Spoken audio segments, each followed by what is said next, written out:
Assalamualaikum warahmatullahi wabarakatuh. Selamat pagi anak-anakku semua. Masih sehat dan semangat ya. Hari ini kita akan belajar bahasa Indonesia bagian kedua ya, tentang melanjutkan tema yang kemarin, yaitu tentang unsur intrinsik. Kita hari ini akan membahas tentang alur, sudut pandang, dan amanat. Kalian perhatikan ya. Kemarin kita sudah membahas tentang tema, tokoh penokohan, dan alur. Sekarang kita membahas latar atau setting. Setting di sini adalah segala keterangan yang berkaitan dengan suasana, tempat, dan waktu kejadian suatu cerita. Latar dibagi menjadi 3 ya. Ada latar suasana, latar waktu, dan latar tempat. Contohnya suasana yaitu latar belakang yang mendukung isi cerita tersebut. Oh, sedang dalam keadaan gembira, suasana sedih, atau suasana menegangkan. Lanjut ke waktu, ada sore hari, pada suatu hari, minggu pagi, dan masih banyak lagi ya. Pokoknya yang berhubungan dengan waktu kejadian cerita. Kemudian tempatnya ada di rumah, di sekolah, di jalan, maupun di rumah sakit, dan masih banyak lagi ya. Lanjut kita ke sudut pandang. Di sini ada sudut pandang orang pertama atau bisa disingkat dengan SPO1 dan sudut pandang orang ketiga atau SPO3. Yang sudut pandang orang pertama, di sini pengarang masuk dalam cerita. Maksudnya gimana? Dia terlibat langsung dalam cerita sehingga menggunakan kata ganti orang pertama. Aku, saya, gue ya. Di sini pengarang bisa menjadi tokoh utama maupun tokoh sampingan. Tokoh utama berarti si pengarang yang menulis itu menjadi punjernya, menjadi tokoh yang utama yang berperan di situ. Kalau tokoh sampingan bisa jadi teman dari si tokoh utama atau saudara dari tokoh utama. Jadi pengarang itu sebagai saudaranya, sebagai temannya. Jadi menceritakan si tokoh utama. Tetapi pengarangnya masih terlibat dalam cerita. Kemudian ada sudut pandang orang ketiga, SPO3 ya. Di sini pengarang tidak ikut serta dalam sebuah cerita atau tidak mengenal salah satu tokohnya ya. Ditandai dengan kata ganti orang ketiga. Dia, ia, atau langsung menyebut nama orang. Selanjutnya kita membahas tentang amanat. Amanat itu adalah pesan tertentu yang disampaikan kepada pembaca ya, amanat atau pesan moral. Kalian perhatikan, amanat itu dapat dilihat secara langsung, secara tersurat maupun tersirat. Maksudnya di sini tersurat itu berada di dalam cerita. Jadi amanat itu sudah tertulis di dalam cerita, baik dari perkataan si para tokoh maupun ada teks narasinya. Kemudian ada tersirat, yaitu menyimpulkan dari isi cerita setelah kalian baca, kemudian kalian simpulkan. Dan amanat atau pesan moral ini harus bernilai nasihat positif ya. Ya, sekarang kalian perhatikan cerita berikut ini ya. Membantu ayah dan ibu. Minggu pagi dari kejauhan terdengar suara merdu azan. Budi berpakaian rapi dan bergegas ke masjid dekat rumah. Setelah pulang dari masjid, Budi dan ayah pergi ke belakang rumah Budi. Budi dan ayah pergi ke belakang rumah. Budi mengambil air dan menyiram tanaman. Setelah itu, Budi membuka pintu kandang ayam. Selesai membersihkan kandang ayam, Budi membantu ibu mencuci piring. Sementara itu, ibu memasak sarapan. Kemudian, Budi menyapu lantai. Ia bekerja sambil bernyanyi-nyanyi dengan senang hati. Budi, terima kasih telah membantu ayah dan ibu, kata ibu.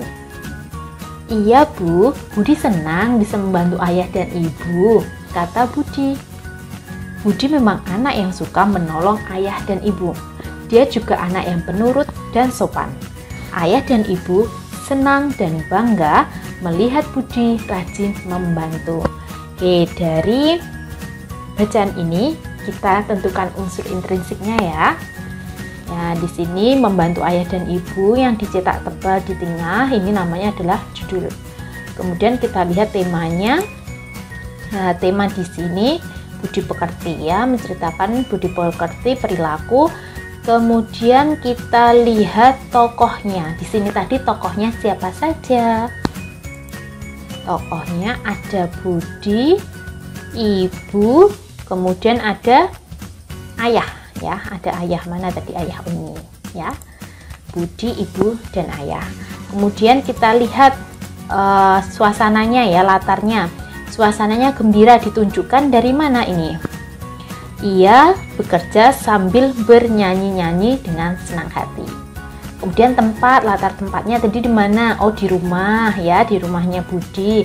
Kemudian di masjid, di halaman belakang rumah ya kan. Untuk ini tadi tempat kandang dia menyiram. Sedangkan waktunya itu Minggu pagi. Di sini ya, Minggu pagi. Oke, lanjut kita lihat amanatnya. Amanatnya di sini ada nih, suka membantu. Suka membantu berarti ini masuk dalam percakapan si ibu. Budi terima kasih telah membantu ayah dan ibu. Jadi si penulis ini memberikan pesan kepada pembaca, kepada kita agar suka membantu, suka menolong orang tua ya, dan berbakti kepada orang tua ya. Di sini juga bisa amanatnya ini sebagai anak yang penurut dan sopan ya. Lanjut. Nah, alurnya alur maju. Kenapa alur maju? Ayo masih ingat? Alur maju itu berarti tertata, waktu kejadiannya dari sekarang sampai nanti itu tertata ya. Seperti ini tadi, hari Minggu pagi dia mendengar suara merdu azan dan bergegas ke masjid. Berarti kan waktu Minggu pagi subuh. Setelah subuh dia menyiram tanaman. Setelah menyiram tanaman membantu ibu. Jadi alurnya maju ke depan. Dan sudut pandangnya sebagai sudut pandang orang ketiga. Karena apa? Di sini di cerita ini dia memanggil langsung nama orang. Budi, ayah, ibu, ya kan? Tidak ada kata aku. Berarti dia bukan SP1, tapi SP3. Nah, sekarang kita lanjut ke menyampaikan pendapat ya. Menyampaikan pendapat tentang teks intrinsik cerita. Ketika kamu menyampaikan pendapat, yang harus kalian perhatikan adalah kalian harus memahami isi cerita tersebut ya. Isi teks itu harus kalian pahami dulu. Kemudian ketika kamu menyampaikan pendapat harus menggunakan kata-kata yang baik secara sopan ya. Dan kamu menyebutkan alasanmu kenapa kamu setuju dan kenapa kamu tidak setuju. Contohnya nih, contoh kalimat pendapat yang menyetujui sesuatu ya. Menurut saya, pesan moral yang disampaikan sudah benar.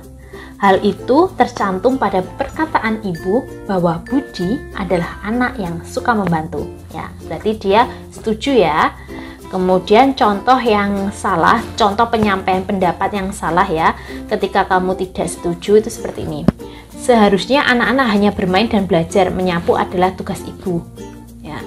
Dia tidak menggunakan bahasa yang sopan, kemudian tidak mendukung dari isi cerita. Padahal kan isi cerita tadi tidak menyampaikan hal ini ya. Ini berarti salah ya, nggak boleh ditiru. Kemudian contoh lain ya, contoh penyampaian pendapat ketika tidak setuju, misalkan seperti ini. Saya tidak setuju dengan pendapat tersebut. Seharusnya sebagai anak kita wajib membantu orang tua ya. Jadi kalian sampaikan setuju atau tidak setuju dengan pendapat tersebut. Ketika setuju sampaikan menggunakan alasan kata-kata yang sopan. Ketika kamu tidak setuju, kamu juga harus memberikan alasanmu dengan bahasa yang sopan. Jangan sampai kamu menyinggung orang lain. Oke, ya itu ya tentang teks intrinsik. Kalian pelajari lagi dengan video sebelumnya ya. Unsur intrinsik ada 6 ya kan. Yang video sebelumnya sudah teacher sampaikan 3. Sekarang lanjutnya teacher sampaikan di video ini. Sampai jumpa di pertemuan berikutnya. Wassalamualaikum warahmatullahi wabarakatuh.